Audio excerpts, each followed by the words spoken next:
1969. Humans went to the moon. 2020.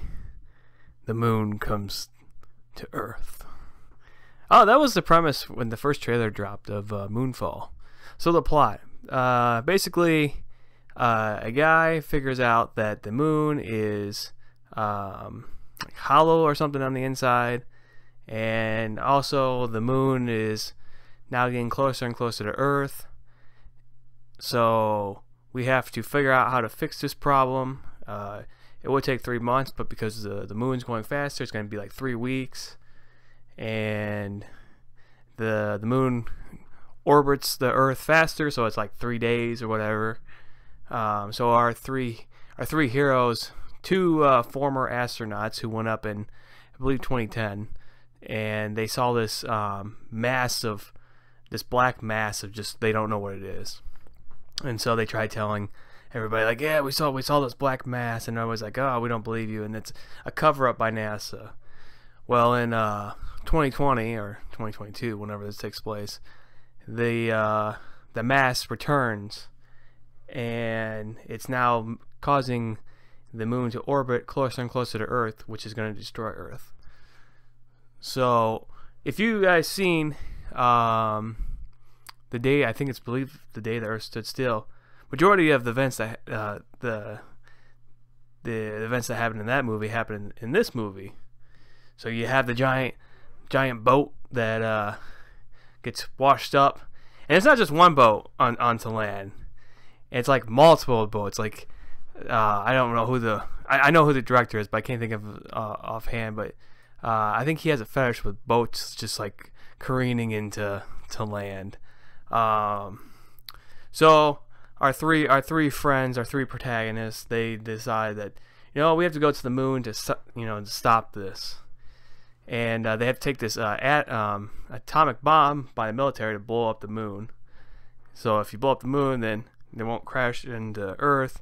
I don't know how the plot, blowing up the moon is gonna save Earth, but so our friends, they go up into space, and they find that this black mass is still there, and it's after electronics or something, anything that has cell phones, stuff like that, anything that carries electronics like that. And we find out that the moon on the inside is actually hollow. So there's rings, like halo-like rings inside the moon that are spinning around, and we find out that the moon was our ancestors. They tell us through our loved ones. Our main protagonist learns that this creature, this black mass, was our AI, and the AI became smarter than us and wiped out their entire planet. And then this planet, this moon-sized planet, ran away and created the Earth. And the only way we can beat it is to detonate this atom bomb in it, or something like that.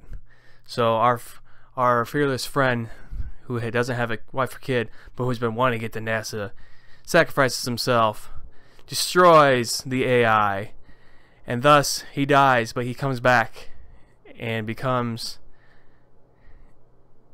I think, an AI himself. And then the movie ends. Credits roll. The Earth's saved. But is the Earth really saved because there's no moon?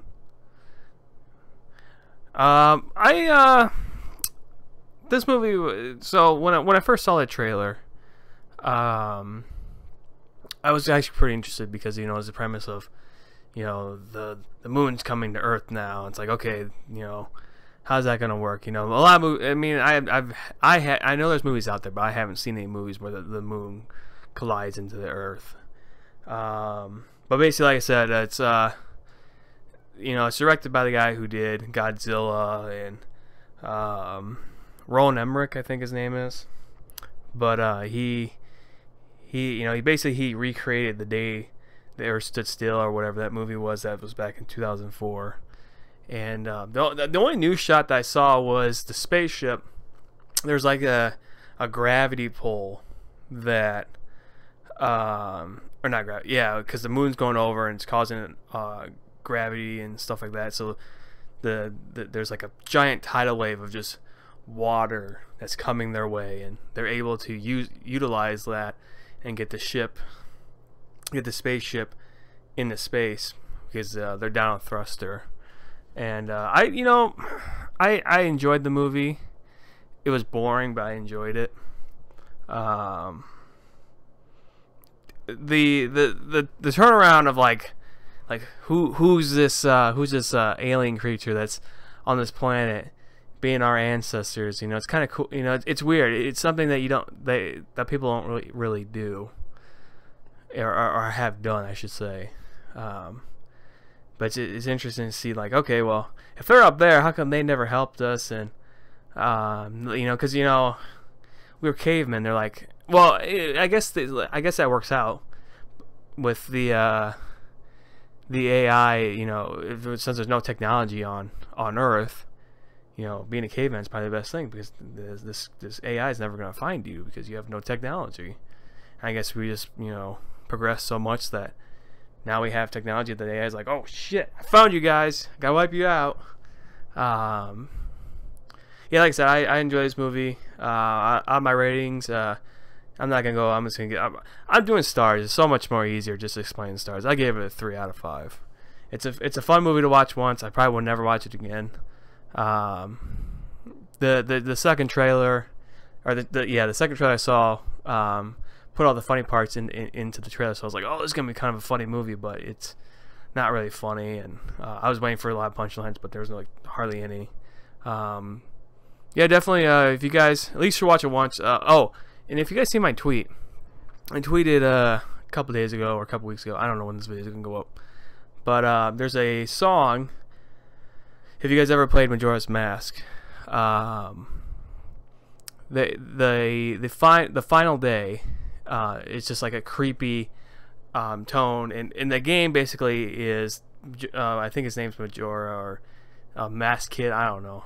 It's been a long time.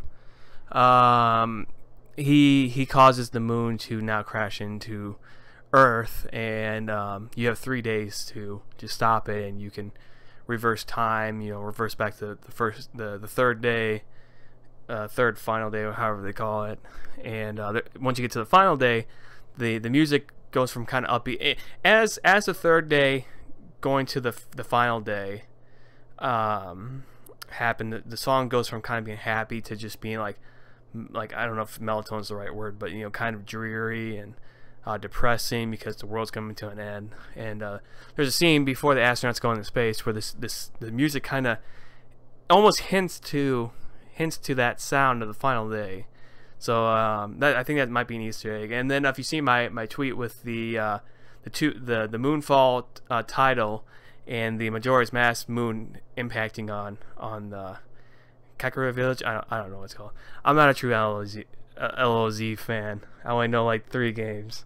But check out our list that Jacob and Aaron went through of all the LOZ games. But yeah, it's interesting premise. Like I said, 3 out of 5. Yeah, take it easy, guys.